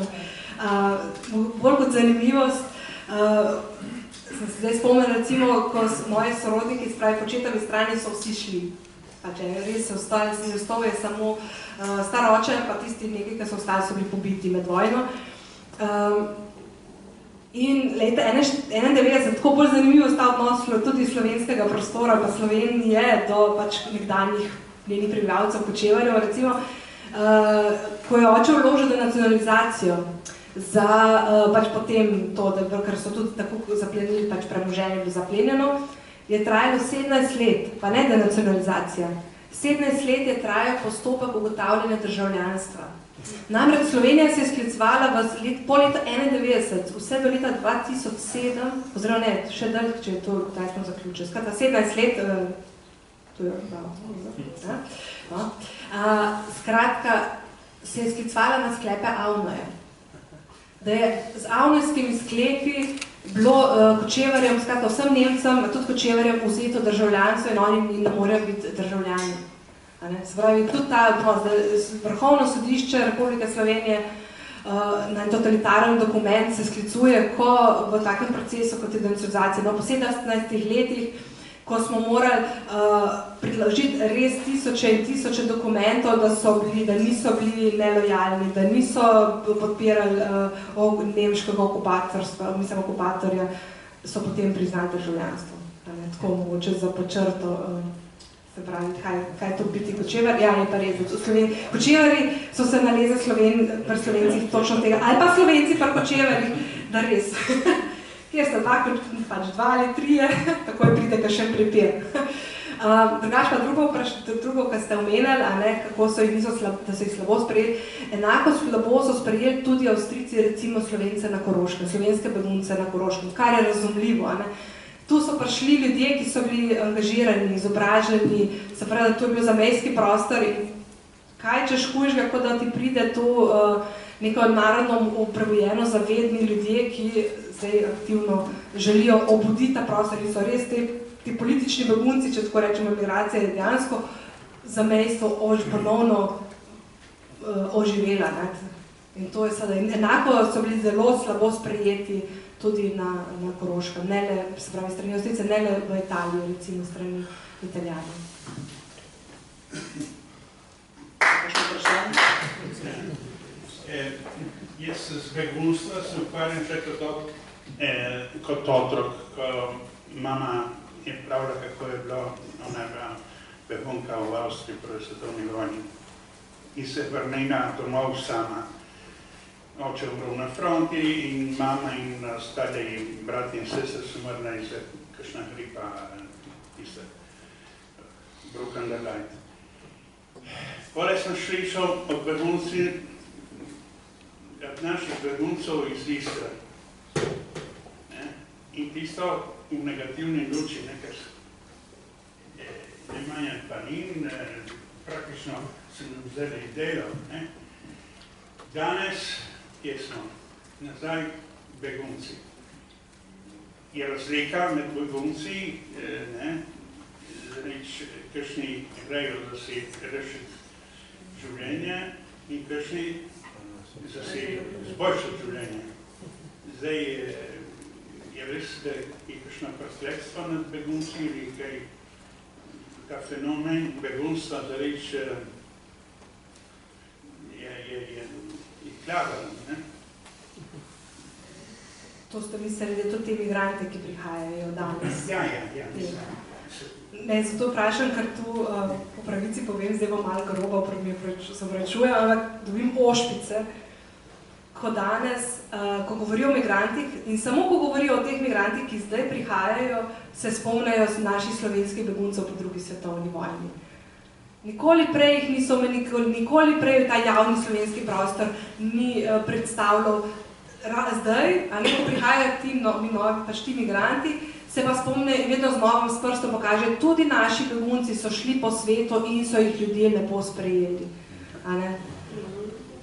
Mislim, res to, kaj so pokazali slovenski begunci 45 do tam, do pač v tistih časih, kako so oddelali, garali, kako so res, mislim, mene to boli, ker to se mi zdi pa res krivično. To sta dva različna svetova migrantska, če ne pa begunska. Nekaj je tisto življenje takrat in nekaj je danes. Seveda tragično za vse, ki pač morajo reševati življenje in se umikajo. Ampak da ne bomo te teme začeli. Ampak to sem pa res hotel povedati, ker se mi zdi velika krivica do slovenskih beguncev po drugi svetovni vojni. Jaz bi se pridružil hvalnici, ki jo je upravičeno povedal Renato na račun te knjige. Morali bi govoriti predvsem o knjigi manj o kočevarjih, ampak bi dodal kljub temu še nekaj zaradi pravičnosti do kočevarjev. Kočevarji so šli v Rajh na podlagi istih zakonov, kot so šli Južni Tirolci, Ladinci in Nemci in naši ljudje iz Kanalske doline. Torej so uveljavile italijanske fašistične oblasti in nemške nacistične oblasti isti dogovor med Hitlerjem in Mussolinijem, da tisočletni Rajh ne bo imel mejnih problemov z Italijo in da zato ali se preseliš v Rajh ali pa nekam v Italijo, ampak ne od meje in tako dalje. In je bila v tem smislu opravljena ogromna propaganda, kot v Kanalski dolini, tako tudi na Kočevskem, torej ni, da so vsi hrepeneli samo da bi šli v Nemčijo, pač so podlegli neki zelo močni propagandi in pritiskom. Zato v tem je treba upoštevati. Kot so šli naši iz Kanalske doline, so šli kočevarji. S to razliko, da na podlagi sporazuma de Gasperi Gruber, ki je uredilo mejne spore med Italijo in Avstrijo po drugi svetovni vojni, je bilo optantom omogočeno, da se vrnejo domov in da njihova zaplenjena premoženja dobijo nazaj. To se pa ni zgodilo za kočevarje. Se zgodilo v Kanalski dolini, se zgodilo na Južnem Tirolskem, ne na Kočevskem. Še več, tudi ko bi se lahko vrnili, se niso imeli kam vrniti, ker vmes so posegli tudi italijanski okupatorji, ki so požgali vse kočevarske izpraznjene vasi, češ da se tam skrivajo lahko partizani in dajmo med raznimi ofenzivami so vse tiste vasi počistili. Po vojni pa je nova oblast razstrelila vse cerkve, vse kapelice, vsa pokopališča in ker je Rafaelova družba organizirala, ne vem če več, ampak jaz sem bil udeležen na enem takem poučnem izletu in je ravno tvoj oče nam zelo živo pripovedoval te zadeve, sredi gozda najdeš vodnjake, hiš pa ni več, najdeš pokopališče, vasi pa ni več. Je pa ta usoda Kočevarjev povezana s tem, kar je doletelo nemško prebivalstvo v vzhodnji Evropi. Ti javnorski sklepi so podobni sklepom, ki jih je demokratična Češko-Slovaška izvajala v Sudetih in tako dalje. Dobro, ampak vrnimo se k knjigi. Se mi zdi pomembno, da bi še povedali, kako se je končalo to življenje. Torej, kdaj se je odprla pot za prekomorske dežele, za te begunce. Tudi iz Avstrije, vemo, z Koroške so vozili določene skupine v Genovo in so iz Italije potovali vojaške begunce, ker tudi ta razlika je bila, recimo, vse to, kar si pripovedovala, v glavne zadeva civilne begunce, ki so bili večina.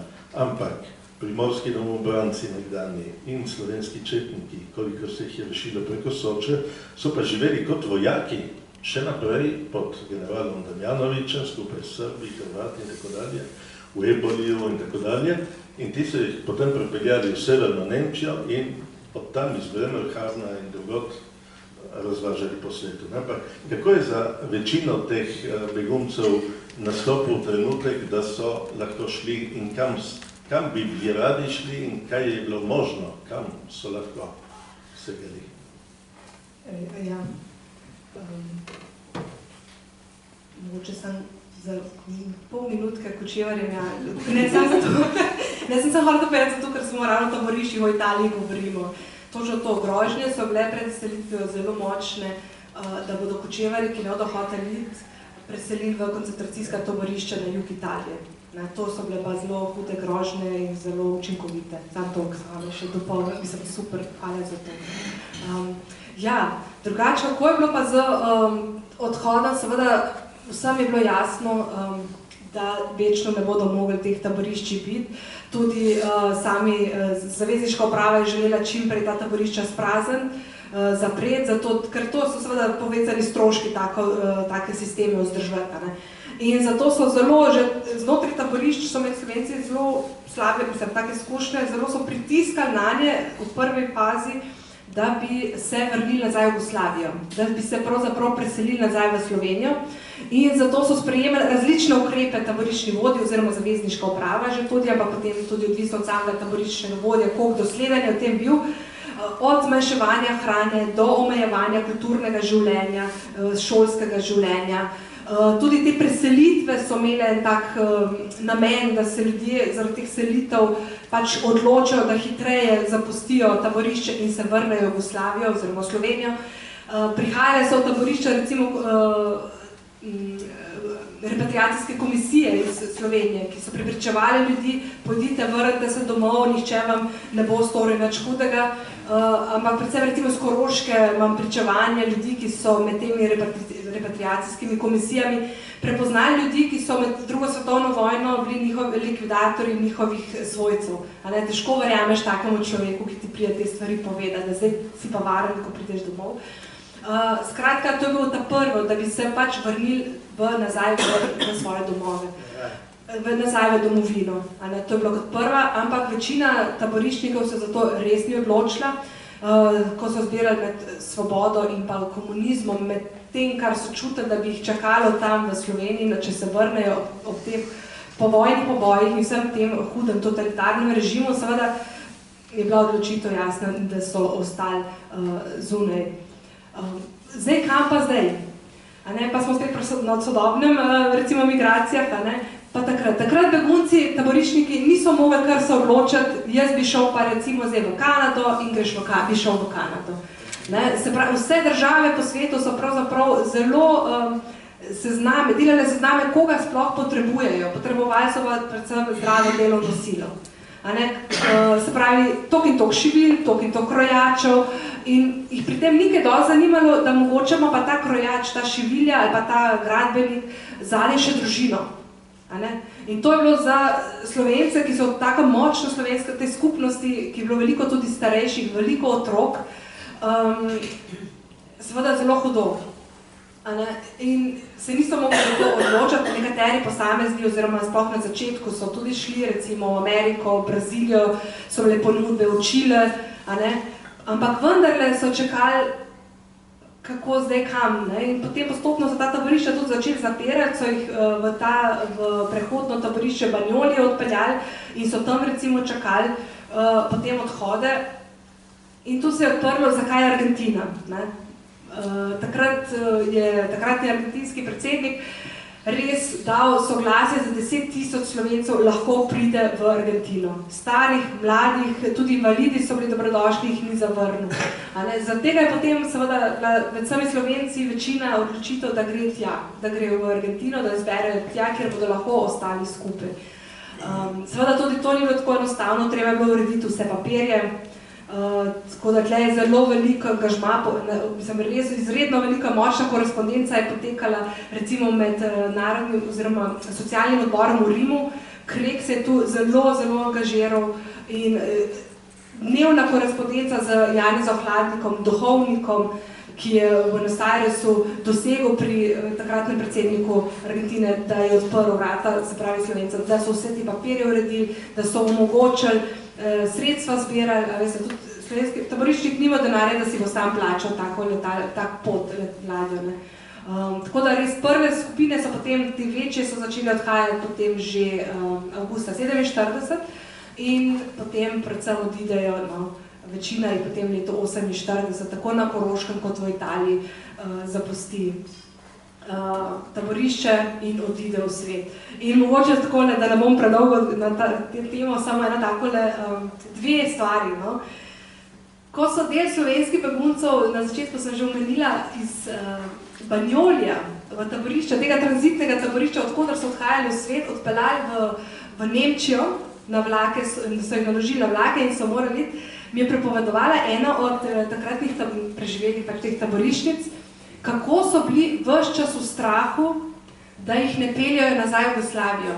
So naloženi na vlake, jih je to spominjalo na usodo slovenskih domobrancev. In kako so izvidnice pošiljali na vsa pomembna križišča, ki jih je vlak imel, zato da bi videli, ali gre res vlak proti Nemčiji in ne proti Jugoslaviji. In šele potem, ko so bili krepko na avstrijski strani, že globoko pravzaprav proti Nemčiji, so se nekje pomirili, da je očitno res pot tja, kamor so jim rekali. Se pravi, tudi leta 1948 je bil ta strah izjemno prisoten. In mogoče še ena taka zanimivost, kar je bila pa zabavna.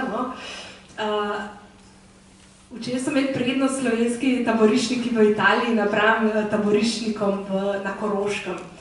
V Italiji seveda ni bilo redko, da si dobil limone, čokolado, predvsem pa limone, ko so odhajali na pot, so tudi taboriščne uprave slovenskim beguncem dali, pa tudi drugim, ki so šli na pot, recimo limone. Da bodo imeli kot eno popotno malico, kaj bi temu rekel.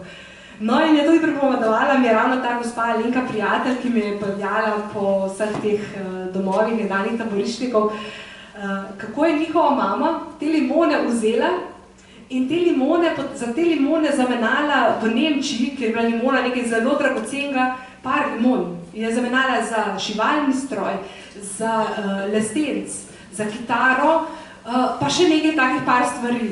Skratka, to vse so dobili za par limon in vse to je potem nesla v Argentino. Tako da so blagovno menjavo naredili. Tako, čisto je tak za na koncu, tak anekdot, ni skeč, ampak taka prigoda, ki tudi pokaže to razliko med taboriščniki v Italiji pa med potjo Slovencev na Koroškem. Če ni drugih vprašanj? Jaz sem upala, da vprašanj ne bo, tako da bi tudi jaz lahko kaj vprašala, ampak vseeno te bom, ker nosim mikrofon, odgovarjam za mikrofon. To, kar je združevalo politične begunce na Koroškem, pa tudi v Italiji, je bila ta življenjska moč, ki jim je omogočila, da so uresničili pač vse to, kar so in česar niso ostale begunske skupnosti, ki so bile po teh taboriščih v Italiji in pa tudi drugje. Odkot so oni črpali to moč, da so to lahko naredili v takih pogojih, v katerih so živeli, ampak predvsem s tako žalostjo v srcu, kot so jo imeli? Ja, hvala za to vprašanje, mislim, da je odlična za na koncu. Odkot? Iz dveh, bi rekla, verov, iz dveh, ki pa pravzaprav sta eno. Najprej prva stvar je, da res izjemno globoka vera. Sami tudi begunci so potem kasneje pripovedovali, da to življenje v teh taboriščih so bile zanje duhovne vaje, ki jih je pripravljala. Te 4 leta se je pripravljala na življenje potem v novih domovinah. Ne. Ta res vera, ki so jo izražala, res, to je bilo, recimo Vetrinska cerkev, to je res en tak primer, ne, ko so zvedali, da so domobrance odpeljali, to so bili slovenski begunci noč in dan tam v tisti cerkvi in molili. In ko so župnik jim je dal ključ, je rekel, ko bo zadnji zašel iz Vetrinske cerkve, naj mi ključ prinese nazaj. Ta ključ so prinese nazaj tisti dan, ko so jih preselili v druga taborišča.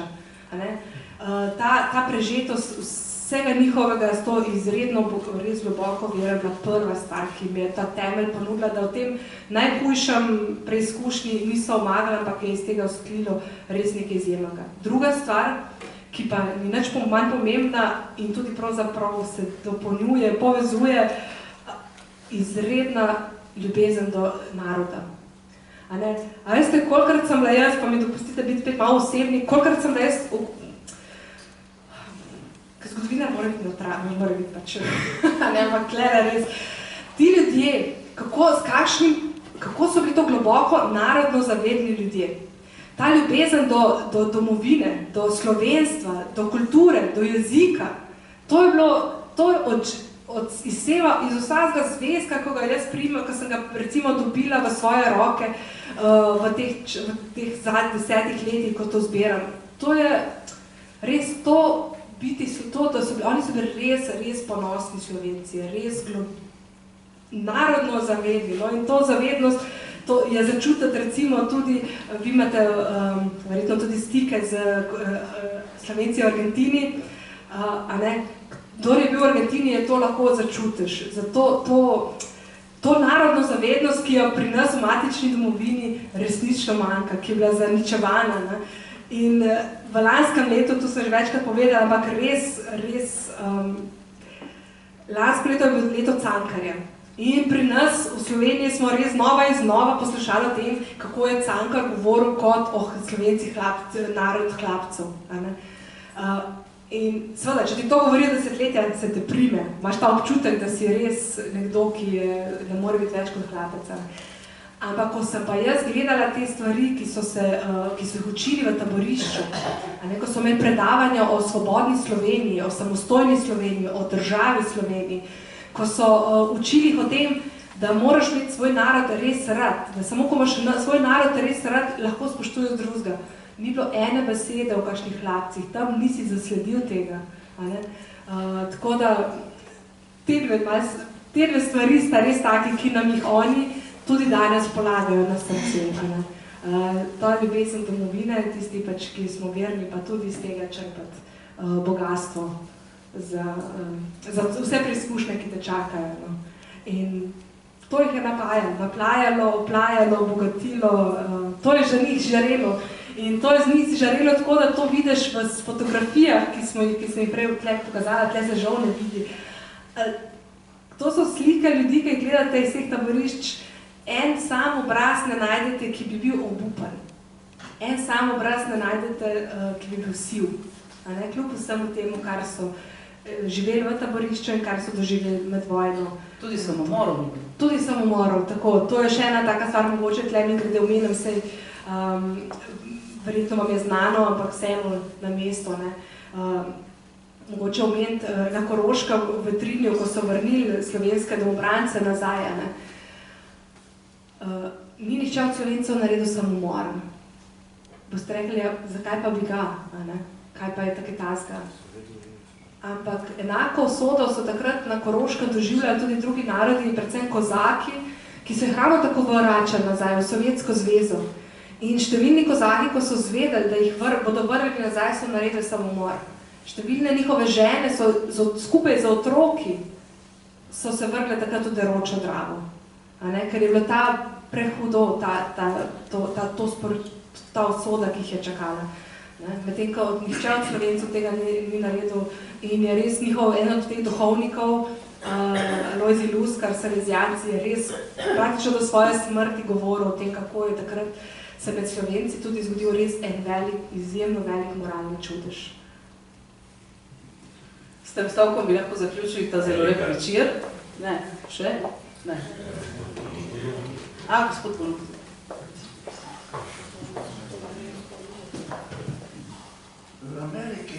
so bila znana dve kočevarske skupnosti. Ena je bila ta večja v New Yorku in ena v Clevelandu. Ko sem bil slovenski konzul v Clevelandu, sem bil večkrat povabljen na njihova prireditva. Moram tudi omeniti to, da je bilo kar nekaj članov skupnosti, ki so znali tudi slovensko.